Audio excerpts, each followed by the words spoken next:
Barang impor dari Tiongkok di Sumatera Selatan yang banyak dikhawatirkan berdampak pada penyebaran virus corona.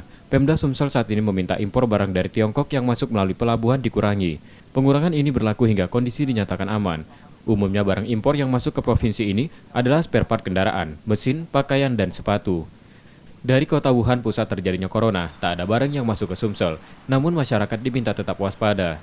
Saat ini kita hanya menghimbau, karena memang untuk saat ini impor dari Cina itu berupa barang-barang industri, mesin, ya, untuk alat-alat pendukung ini industri. Ada juga pakaian dan alat-alat olahraga seperti itu.